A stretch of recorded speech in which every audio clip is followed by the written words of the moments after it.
Je vous invite évidemment à voter cette délibération qui porte sur une modification relative à la nouvelle bonification indiciaire des personnels de la Ville de Paris concernant la lutte contre l'insalubrité et le service technique de l'habitat. Comme vous le savez, le service technique de l'habitat réceptionne et instruit les signalements relatifs à des problèmes de salubrité, sécurité, péril dans les immeubles et les logements.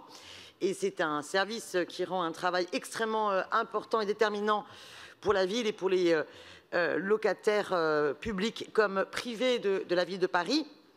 Il est donc très positif de revaloriser la rémunération des agents de ce service.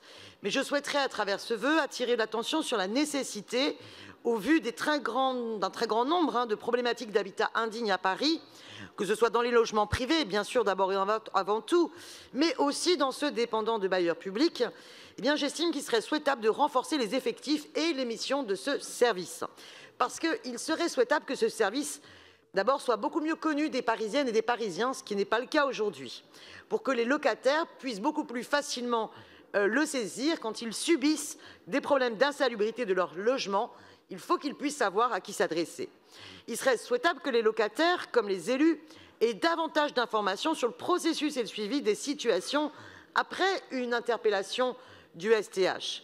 Lorsque les locataires saisissent le service technique de l'habitat sur ces problématiques qui justifient un déplacement sur place des professionnels pour une expertise, sachez que le rapport d'insalubrité de ce dernier permet par la suite d'enjoindre le propriétaire, le bailleur public ou privé, d'engager les travaux adéquats.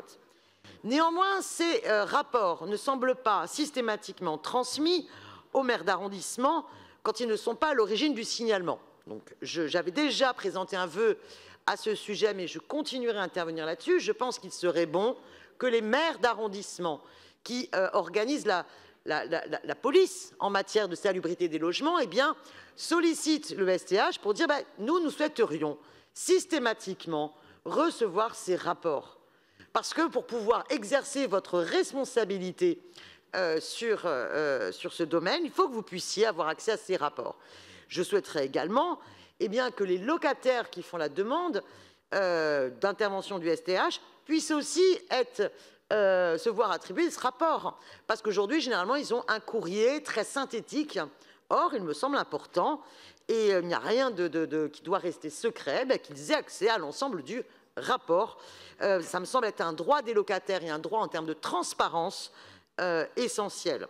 Donc, voilà l'esprit, et vous voyez bien ce que cela permettrait, puisqu'on pourrait du coup accroître localement la démocratie locale et les droits des locataires, puisque si on avait des effectifs des agents du STH renforcés, ils pourraient beaucoup plus intervenir, les maires d'arrondissement pourraient avoir ces rapports et pourraient aussi organiser des réunions de suivi au moins 2 fois par an avec les associations de locataires, mais aussi les représentants des bailleurs publics privés, pour que les choses évoluent afin d'améliorer les conditions d'un habitat digne, qui me semble être une revendication vis-à-vis de laquelle chaque élu ici que vous êtes ne peut pas s'opposer. Voilà l'esprit de ce vœu rattaché à cette délibération.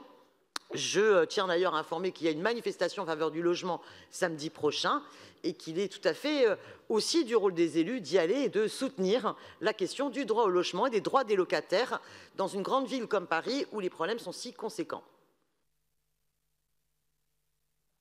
Merci beaucoup, Daniel.